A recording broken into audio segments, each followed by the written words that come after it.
یہودا کا عام خط۔ یہودا کی طرف سے جو یسوع مسیح کا بندہ اور یعقوب کا بھائی ہے، ان بلائے ہوں کے نام جو خدا باپ میں عزیز اور یسوع مسیح کے لیے محفوظ ہیں، رحم اور اطمینان اور محبت تم کو زیادہ حاصل ہوتی رہے۔ جھوٹی تعلیم دینے والے استاد۔ اے پیارو، جس وقت میں تم کو اس نجات کی بابت لکھنے میں کمال کوشش کر رہا تھا جس میں ہم سب شریک ہیں، تو میں نے تمہیں یہ نصیحت لکھنا ضرور جانا کہ تم اس ایمان کے واسطے جاں فشانی کرو جو مقدسوں کو ایک ہی بار سونپا گیا تھا، کیونکہ بعض ایسے شخص چپکے سے ہم میں آ ملے ہیں جن کی اس سزا کا ذکر قدیم زمانے میں بیشتر سے لکھا گیا تھا۔ یہ بے دین ہے اور ہمارے خدا کے فضل کو شہوت پرستی سے بدل ڈالتے ہیں اور ہمارے واحد مالک اور خداوند یسوع مسیح کا انکار کرتے ہیں۔ بس اگرچہ تم سب باتیں ایک بار جان چکے ہو، تو بھی یہ بات تمہیں یاد دلانا چاہتا ہوں کہ خداوند نے ایک امت کو ملک مصر میں سے چھڑانے کے بعد انہیں ہلاک کیا جو ایمان نہ لائے، اور جن فرشتوں نے اپنی حکومت کو قائم نہ رکھا بلکہ اپنے خاص مقام کو چھوڑ دیا، ان کو اس نے دائمی قید میں تاریکی کے اندر روز عظیم کی عدالت تک رکھا ہے۔ اسی طرح سدوم اور امورا اور ان کے آس پاس کے شہر جو ان کی طرح حرام کاری میں پڑ گئے اور غیر جسم کی طرف راغب ہوئے، ہمیشہ کی آگ کی سزا میں گرفتار ہو کر جائے عبرت ٹھہرے ہیں۔ تو بھی یہ لوگ بھی اپنے وہموں میں مبتلا ہو کر ان کی طرح جسم کو ناپاک کرتے اور حکومت کو ناچیز جانتے اور عزت داروں پر لعن طعن کرتے ہیں۔ لیکن مقرب فرشتے میکائیل نے موسیٰ کی لاش کی بابت ابلیس سے بحث و تکرار کرتے وقت لعن طعن کے ساتھ اس پر نالش کرنے کی جرت نہ کی، بلکہ یہ کہا کہ خداوند تجھے ملامت کرے۔ مگر یہ جن باتوں کو نہیں جانتے ان پر لعن طعن کرتے ہیں، اور جن کو بے عقل جانوروں کی طرح طبعی طور پر جانتے ہیں ان میں اپنے آپ کو خراب کرتے ہیں۔ ان پر افسوس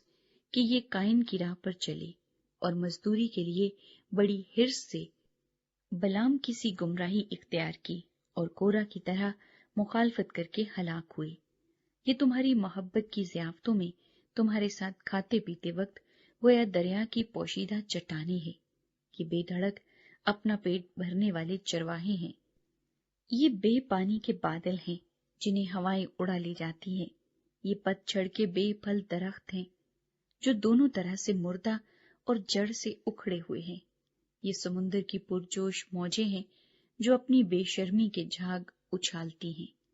یہ وہ آوارہ گرد ستارے ہیں جن کے لیے ابد تک بے حد تاریکی دھری ہے۔ ان کے بارے میں ہنوک نے بھی جو آدم سے 7ویں پشت میں تھا یہ پیشن گوئی کی تھی کہ دیکھو خداوند اپنے لاکھوں مقدسوں کے ساتھ آیا تاکہ سب آدمیوں کا انصاف کرے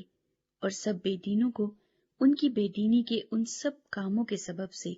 جو انہوں نے بے دینی سے کیے ہیں اور ان سب سخت باتوں کے سبب سے جو بے دین گناہ گاروں نے اس کی مخالفت میں کہی ہیں قصوروار ٹھہرائے۔ یہ بڑبڑانے والے اور شکایت کرنے والے ہیں اور اپنی خواہشوں کے موافق چلتے ہیں اور اپنے منہ سے بڑے بول بولتے ہیں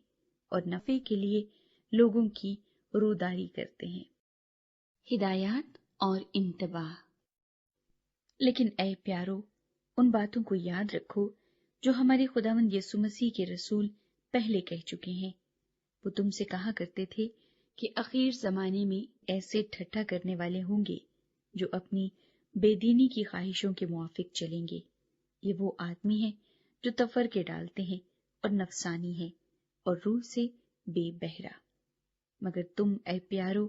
اپنے پاک ترین ایمان میں